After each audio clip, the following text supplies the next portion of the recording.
Welcome to IndoctriNation, a weekly conversation series about protecting yourself from systems of control. I'm your host, Rachel Bernstein. Hi, everyone. Today on the show, we have part one of my conversation with Daniel Levin. Daniel Levin is an award-winning writer living in Los Angeles. He holds an MFA in poetry from the University of California at Irvine. His writing has appeared in Provincetown Arts, the Sarah Lawrence Review, the Westchester Review, and the Bennington Review. During his time at Sarah Lawrence College, Dan, as a 19-year-old sophomore, got involved with Larry Ray, the leader of what turned out to be a dangerous and abusive cult that started on the campus. Dan has written about these harrowing experiences in his new memoir, SLONIM WOODS 9, a stunning firsthand account of the creation of a modern cult and the costs paid by its young victims. Here's part one of my conversation with Daniel now.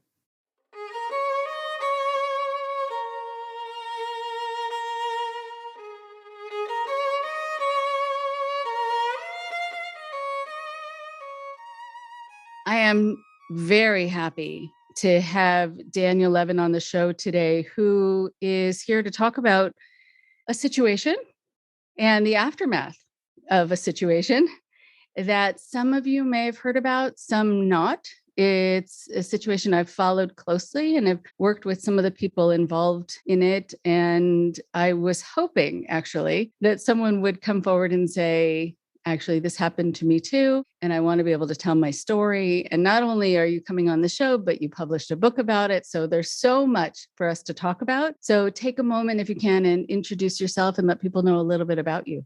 My name is Daniel Levin. I wrote the book, as you mentioned, SLONIM WOODS 9, which was about my experience having encountered Larry Ray, who is a friend's dad in college, and my relationship with him and the group of friends that I lived with turned into a manipulative group, an abusive, coercive cult. So after 2 years living in that situation, I extricated myself and was surviving, repressing, just trying to figure out how to live with that for years. And then about 6 years later, I started writing about it.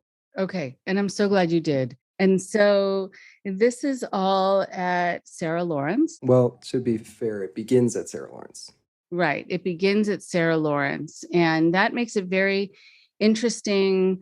Additionally, that it's something that can happen in a place where you assume there's going to be more oversight, where there are going to be more safeguards in place. A lot of people sending their kids away to colleges, universities would not at all expect this to happen. And truth is, it's a rarity. But when these things happen on college campuses and other places that are supposed to be, I think, protected to a certain degree and insular to a certain degree, it can actually educate schools about what to watch out for and provide then resources for people to go to.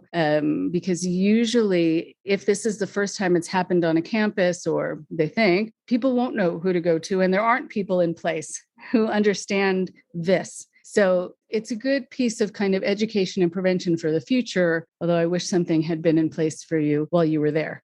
Let's talk a little bit about that. So we'll start this chronologically. What year did this take place? What years were you there?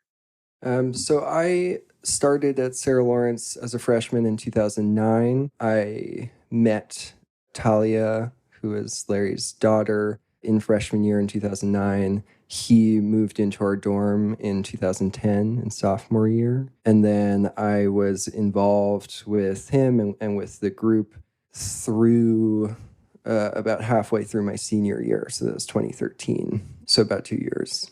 So when you use the phrase, when he moved in, so you're talking about a dorm and it was on campus?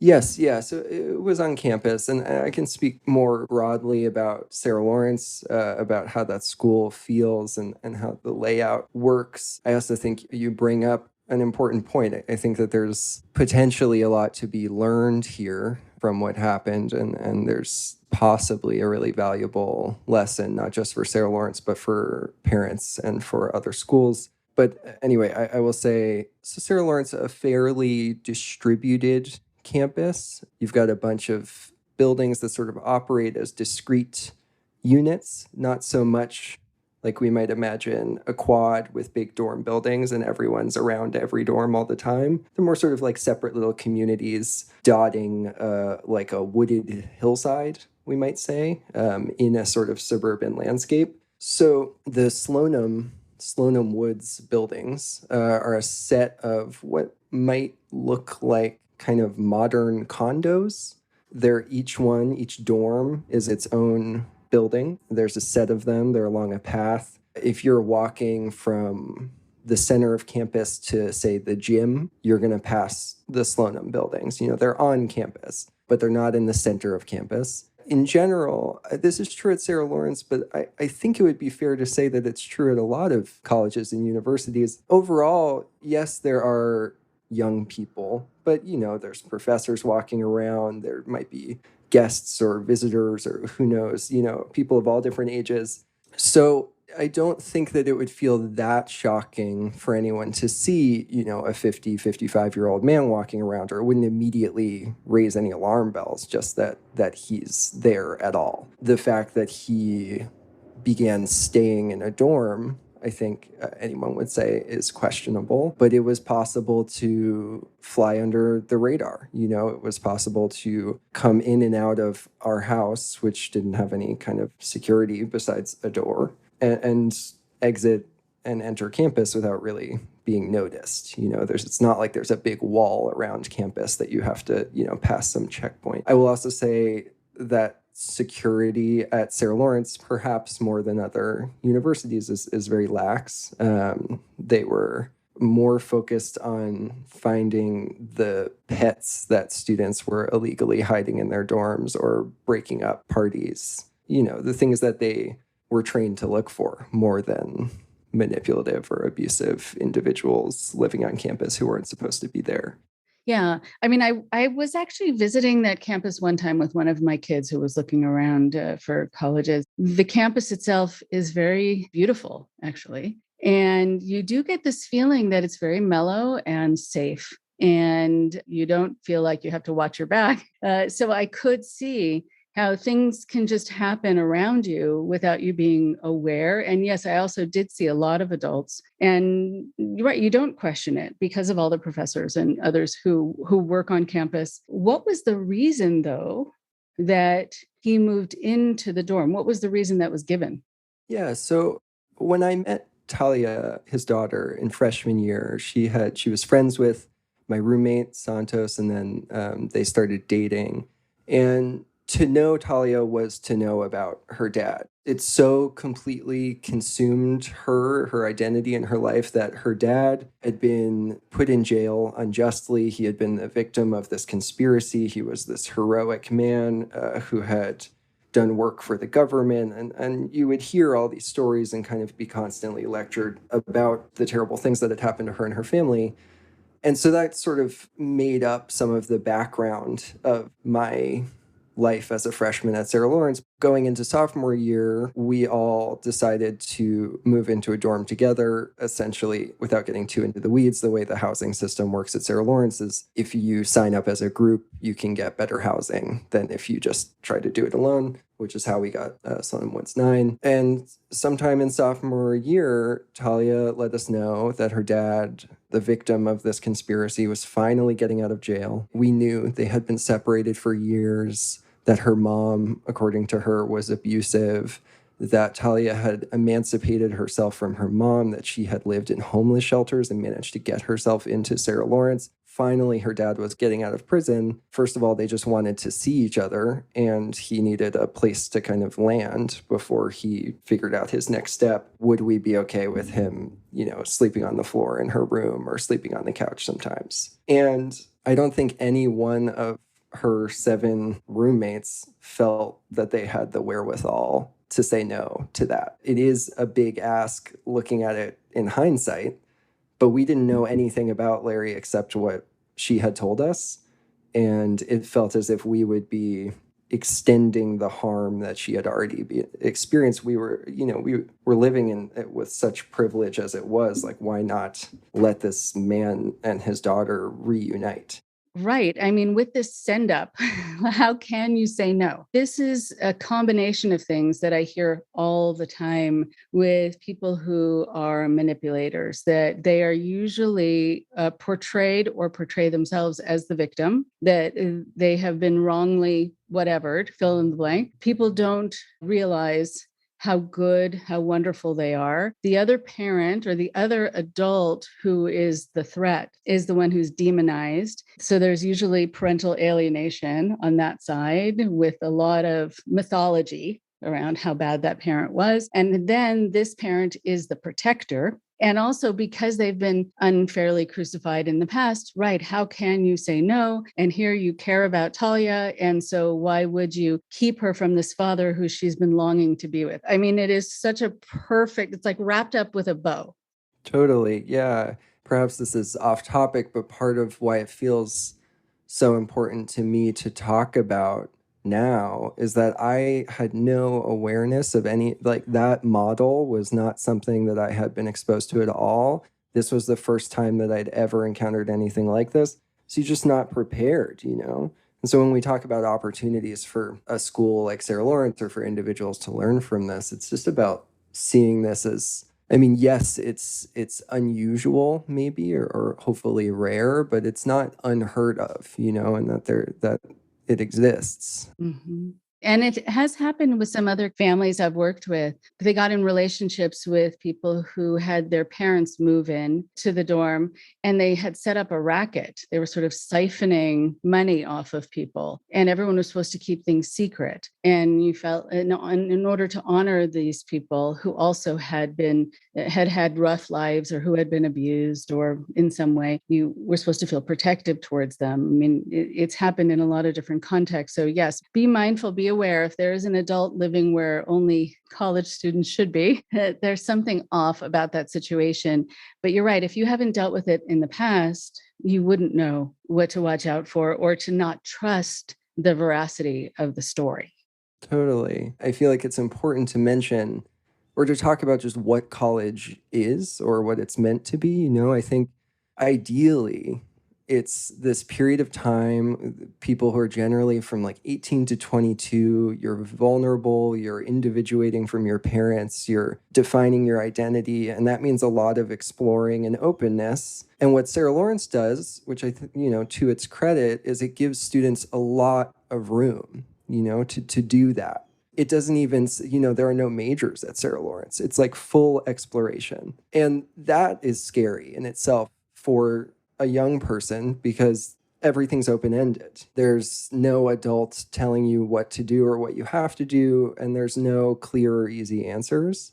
And I think there's a lot of value to that. It just happens that in that environment, if you're not looking out for the adult who's not supposed to be living with young people, it makes them very vulnerable to that type of manipulation. Because for me, Larry showed up.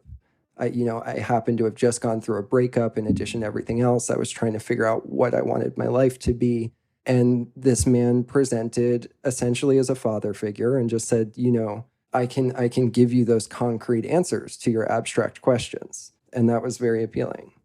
Oh, very appealing, very kind of calming too, and centering.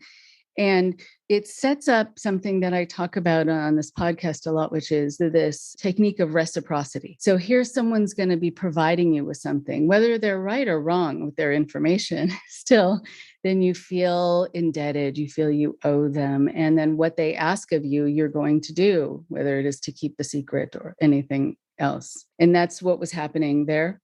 Yes, yeah. So it's sort of two levers at once, right? It's the feeling, absolutely, that this man who, what we had been told was he was this incredible professional, so it sort of worked with the government. It makes me almost embarrassed to say, but, you know, I became convinced at some point that he was essentially this like super spy. He'd done all this work with the Defense Intelligence Agency. There were photos of him hanging out with Gorbachev and with George H.W. Bush that I still can't quite explain.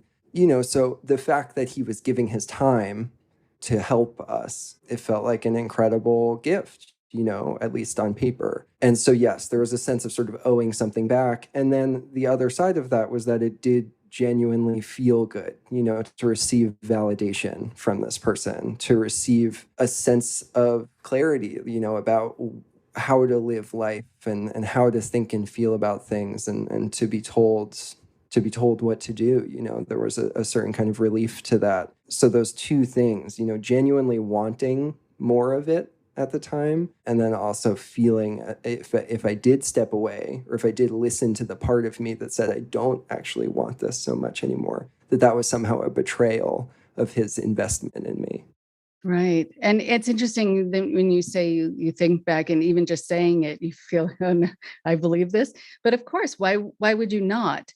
Because if you haven't dealt with that personality before, plus you have confirmation from his daughter, so there's no reason for you to doubt it. What's also interesting is the fact that he had these pictures of himself with these world leaders. Why was he showing them? I mean, that certainly was to portray himself as being somehow a significant person, although you can have your picture taken with anyone, just as Keith Raniere, who was the head of Nexium, who has a picture of himself with the Dalai Lama. So there you go.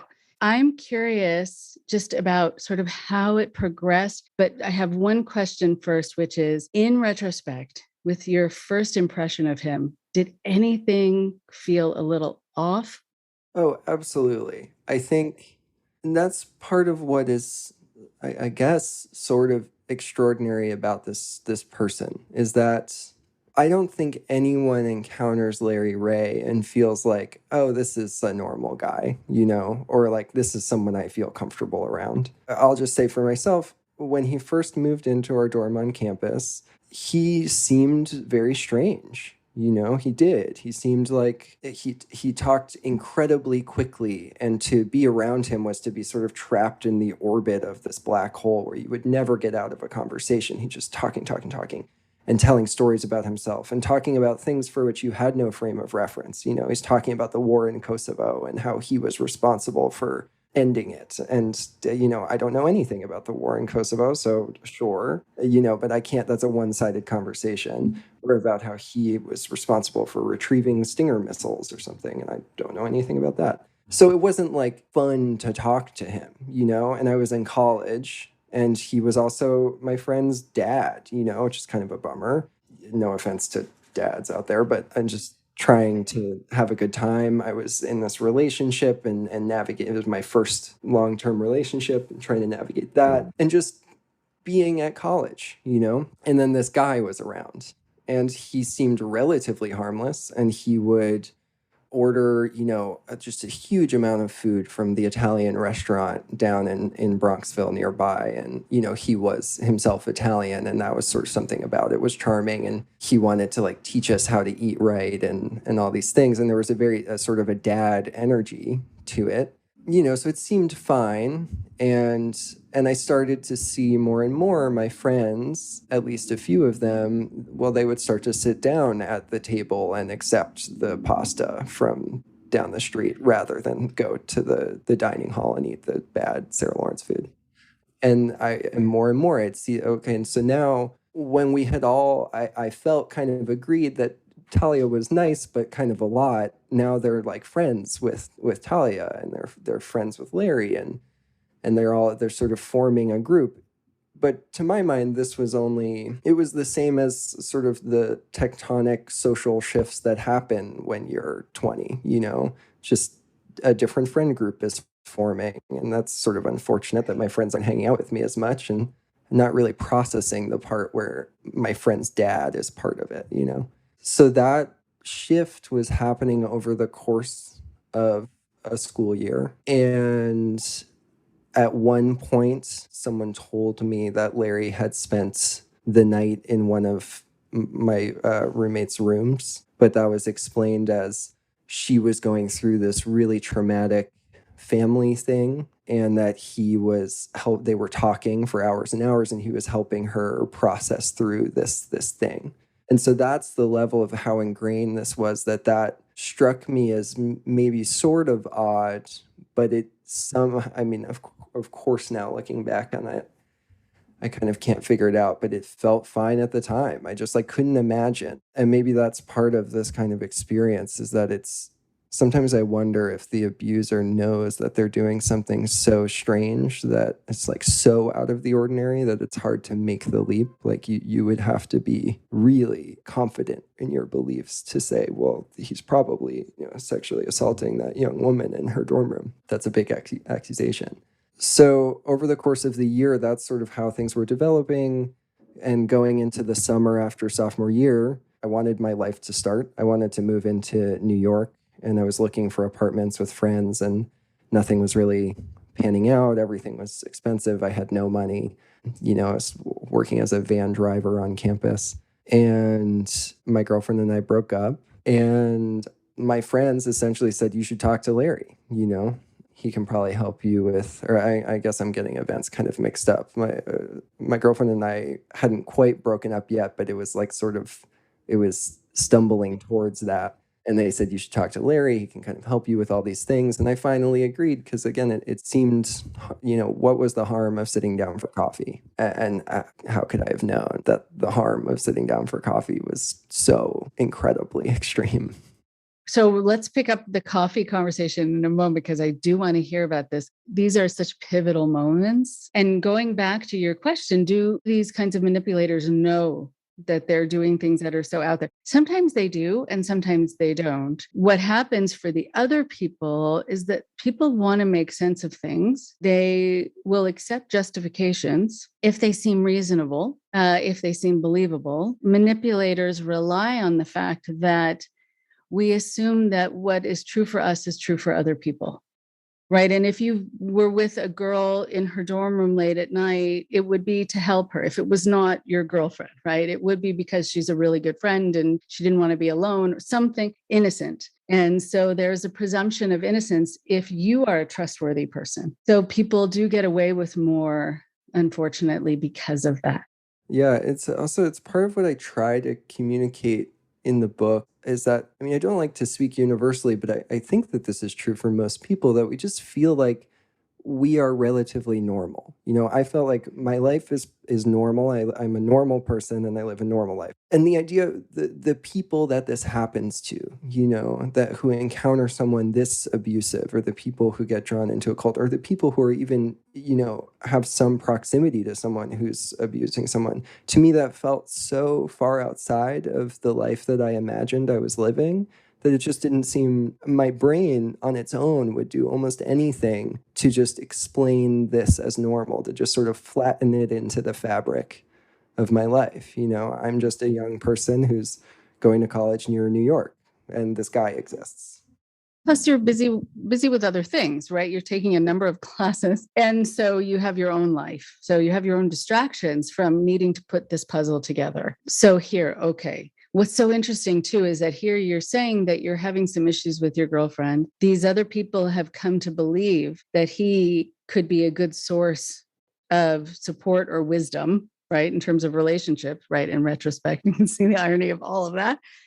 So here you sit down and you have coffee, lunch, some time with him. What happens?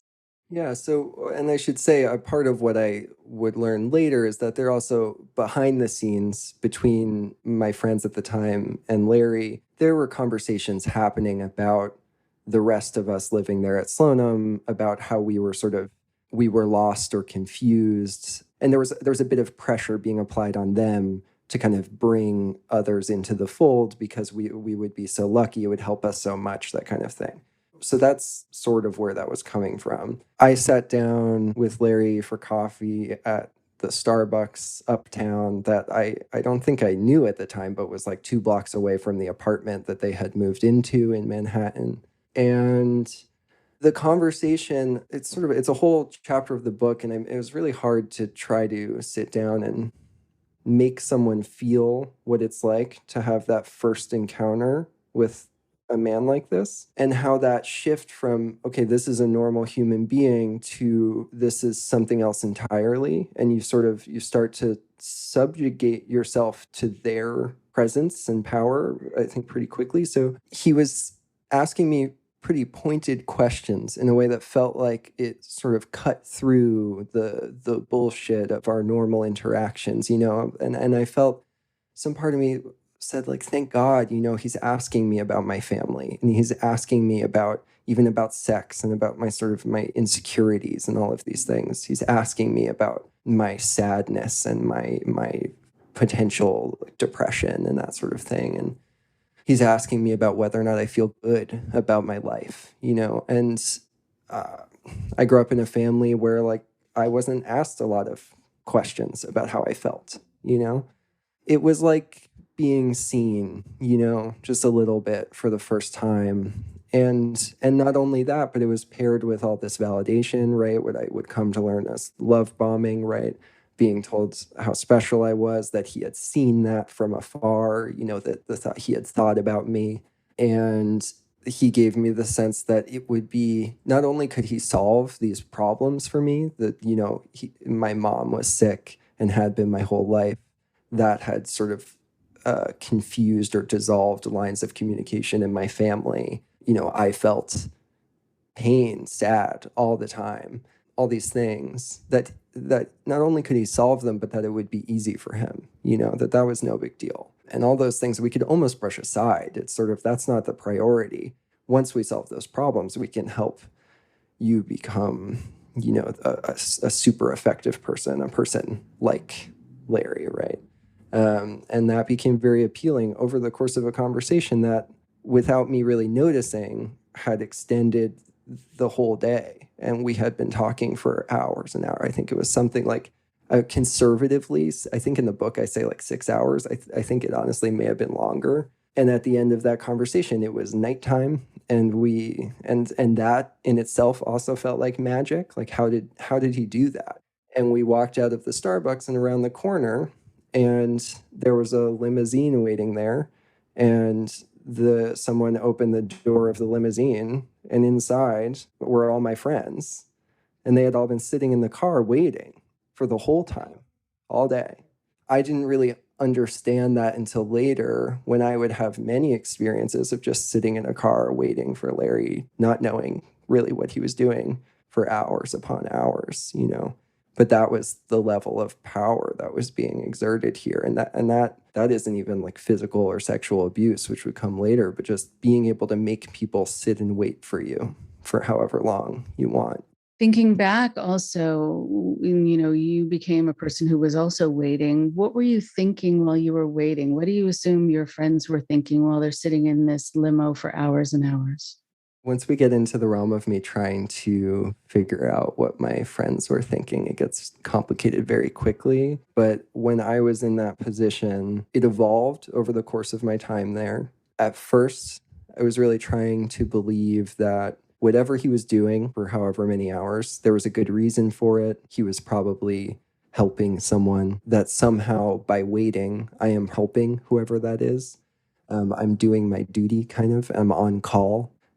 He may need me at any moment. There's also this sense of, duty is the right word, like I just was in jury duty, for example, just last week, and I was sitting there in the courtroom waiting for the judge to decide what they were going to do, and you're not supposed to use your phone. There's sort of a sense, I had a book with me, but I sort of felt like I shouldn't read the book because that would disrespect kind of what was going on, or the honor of the room. And that's how it felt. It felt like we were on a job, and that we would get in trouble if we were to even like be on our phones or be reading or listening to me, to do other things and not be entirely focused on the mission.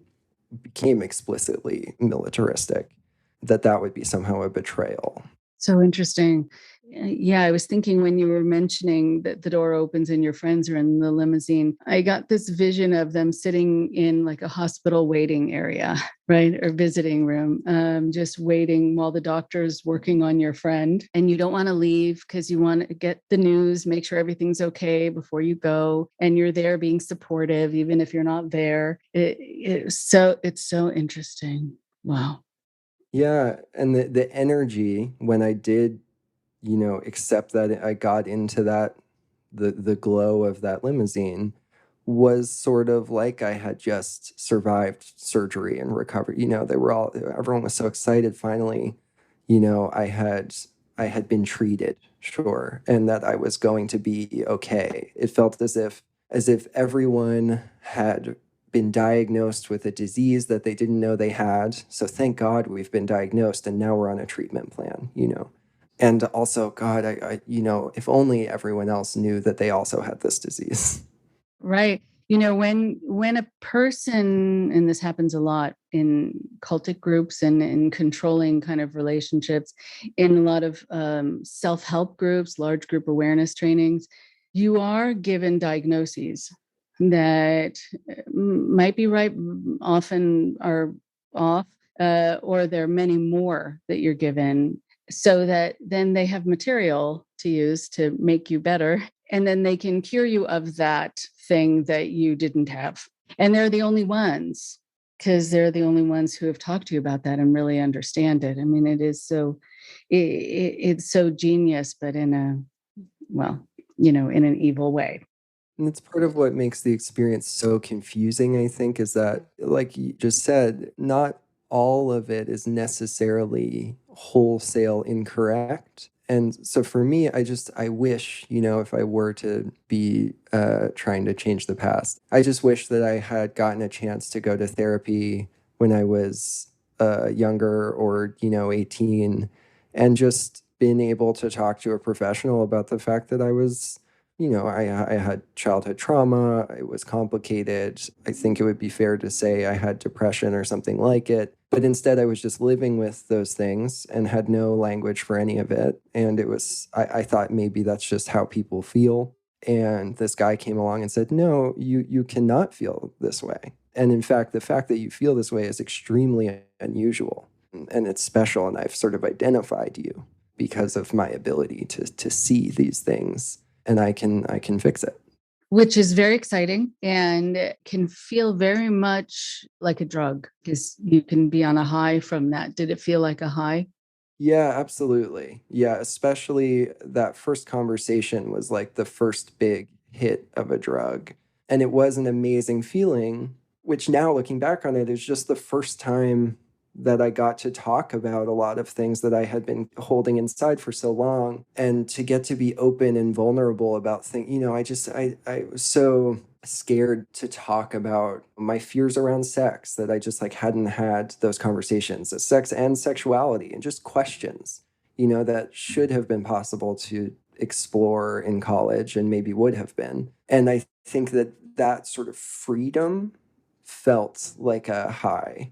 And then for the next couple of years, I was chasing that high in a lot of ways, and getting little bits of it, and always wanting to feel like I was special, and I wanted to get back in that spotlight, and all of this other stuff, the abuse and the pain and the punishment, that's all sort of, it's extra. It's like a weird problem that I can't really explain, because what's really going on here is that I'm on a program that's going to help me feel that way all the time.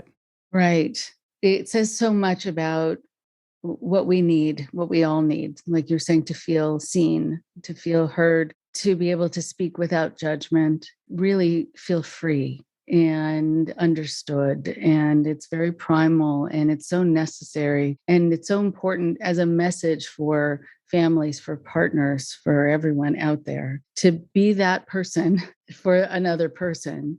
Because if you don't have it, then right, you might then trust the first person who provides it for you without questioning why they want this information and what they're going to do with it. Because that's the important part of this story too, right? Why is he collecting data, and how is it benefiting him in order to do that? The other thing you mentioned was that you were chasing that high and you would get glimpses of it. There's something that creates a lot of emotional dependency. It's this idea of intermittent gratification. So, right, it feels very good. And then you keep wanting to get the smile from the person who doesn't smile often at you, or the good grade from the teacher who rarely gives out an A. And because it feels so good when it happens, it sort of turns people into puppies, like they're following after somebody to get the pat on the head. And so all of what you're talking about, even though it's not something you ever thought would happen to you, I mean, who thinks this? But they're all very natural human reactions to these sorts of things. I'm wondering also, just as things progress, it gets darker in the story. I'm curious just about the relationship between Larry and Talia. What was their relationship like before we get into the other relationships? Yeah, it was like they were teammates against the world, as if they were each other's only trusted confidant, that they had been surviving and protecting each other for at least Talia's entire life. And, if there was any kind of hierarchy that emerged in this group, she was right, at the top of that hierarchy, a step below Larry. But she was also used as a justification for everything, right? That he wasn't hurting us just because he wanted to, he was hurting us because we had hurt his daughter. Or she was used for a certain kind of credibility outside of the group. If he was trying to elicit help from someone, maybe from his past or someone he might know in law enforcement, that kind of thing, he used the idea that his daughter was a victim of abuse from her mom, that, these little girls had gone through all these horrible things, and then using that guilt to get someone to do a favor or something like that, and it also was part of the mission that we felt we were on, these horrible things had happened to these young women, and how could we not turn our entire attention to righting that wrong? Oh, my goodness. I want to say it's so thick. Like, how do you turn? It's like the walls are closing in. Then when you're so stuck in it and there's so many immediate answers and reasons and justifications, it's very hard to kind of gain any kind of perspective, a vantage point, because you're in it. And it's constant. There's also that you don't get time to step back, even if you are still in it. If you're literally in the apartment, that sort of thing, you're in the location.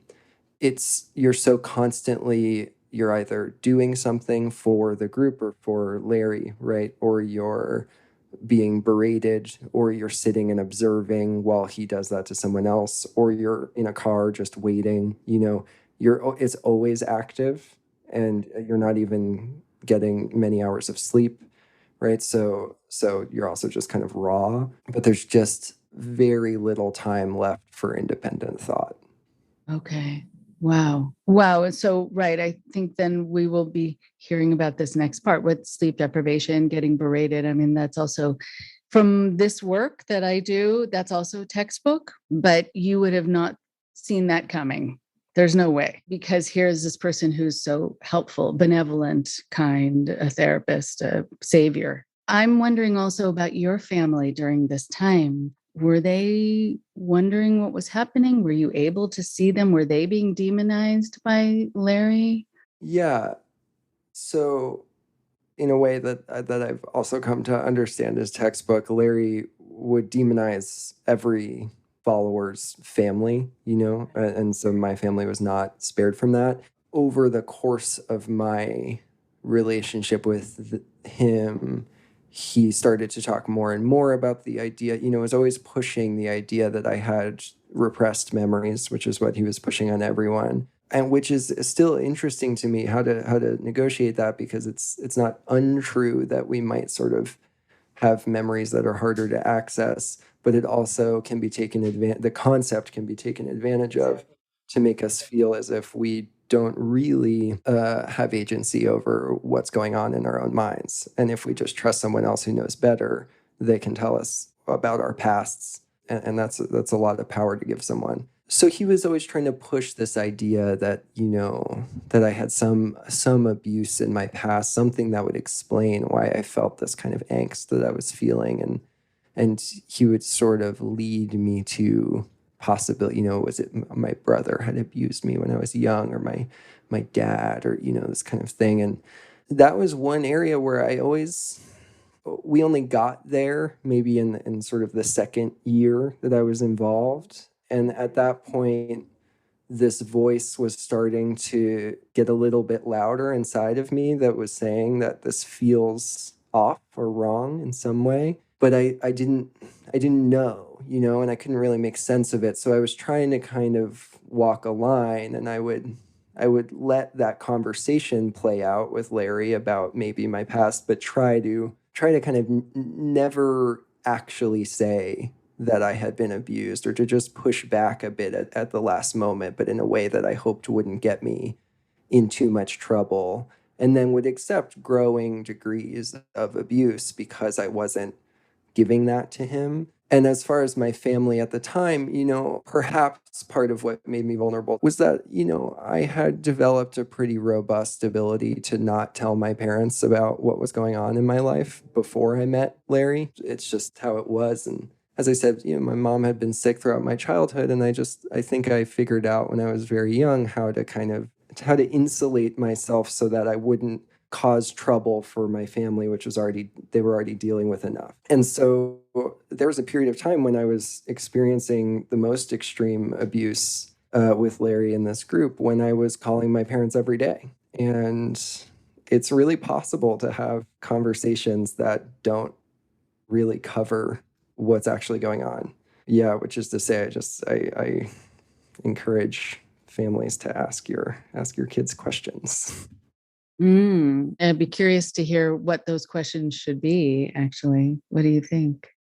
Yeah, I don't necessarily know the answer to that, but I think we all know that how are you, or how are you doing, is a very easy question to blow through. But I think that, and this is just me guessing based on thinking a lot about how I would want to operate as a parent, or what maybe I want as a child of parents. I think that if you show a certain amount of investment in your child's emotional state, like really asking them about their feelings, and by extension, an investment in just what's going on day to day in their life. How are they really spending their time? Who are their friends, and who are they talking to, and what's going on? And then how do they feel about that?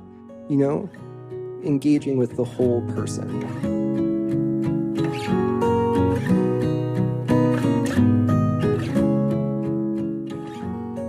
One more thing before you go. It is so powerful to hear Daniel Levin start to tell his story. I'm so glad you're going to be able to hear the rest of the story next week. Although he really did have to narrow it down just for time's sake, that he could fit it into 2 different episodes. And if you want to hear more about the story, definitely buy his book, SLONIM WOODS 9, and turn on the TV to find Larry Ray, the cult leader, all over the news, because the trial is happening right now. And they're really detailing his reign of terror and torture and control, manipulation, just the cruelty and cruelty and cruelty. What is incredible to me is how this happens. Not even so much that it could happen on a college campus where people might not notice it. And you would hope that a college campus would notice this. Meanwhile, Sarah Lawrence is a fantastic place. I visited there. Also, it's beautiful. And so this isn't a mark at all against the college. But it still is unbelievable to me that there are people who exist in the world like this, who are willing, who are morally capable of doing this to other people. As much as I hear about these characters all day, it still blows my mind. And that there are people who go to sleep at night having zero remorse or regret, and they're just planning their next day, planning how they're going to victimize these people to even greater degrees. And what I find also interesting is that I'm sure Daniel has had to deal with being asked over and over why he stayed. He's going to talk more about that next week as well. But it's the same question that people get asked when they're in abusive relationships, when they're in cults. There are so many reasons people stay. And sometimes it's because you feel like you've been specially chosen, like you get to be at the cool lunch table. And sometimes it's because you feel indebted to that person because they have made you feel like they've offered you something that no one else has offered you, or they have taken their time when they could have been doing all these other things and making money and et cetera, and they sacrifice that for you. And it could be because at some point you realize you're too scared to leave because you think that person's going to come after you, or you're going to lose all of your friendships who are tied in with this group. There's also something that happens with a lot of people where they just get into survival mode, so they don't actually think about leaving. And you'll find that with people in abusive relationships where the thought of leaving gets pushed away, kind of goes into the shadows, and it gets replaced with, how do I survive the next 5 minutes? How do I not make this person angry with me? How do I make this person proud of me? And very often these people have made you feel like you should feel sorry for them, that they've been unfairly judged in their lives, that they are the hero in the story. They're the hero in the world. They're the unappreciated hero, which is a whole other level of narcissism, that they also are somehow protecting you from other people in your life. And you start to feel maybe like they really are protecting you because they've convinced you that everyone else is worse for you than that person is.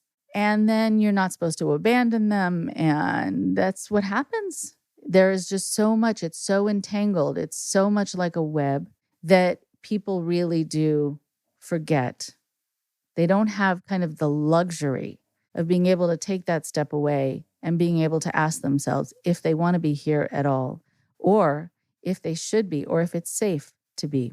I think it is really important, too, that there is this significant piece of something that Larry Ray did, which is that he diagnosed everyone, and he was the adult in this story. So kids, even college-age kids, are going to look to the adult, especially someone who comes across like he's had all this life experience and he has so much insight, that somehow he just knows about human nature. And if he diagnoses you, then of course, as it always is, he's the only one who can fix you. He's the only one who can cure you of that.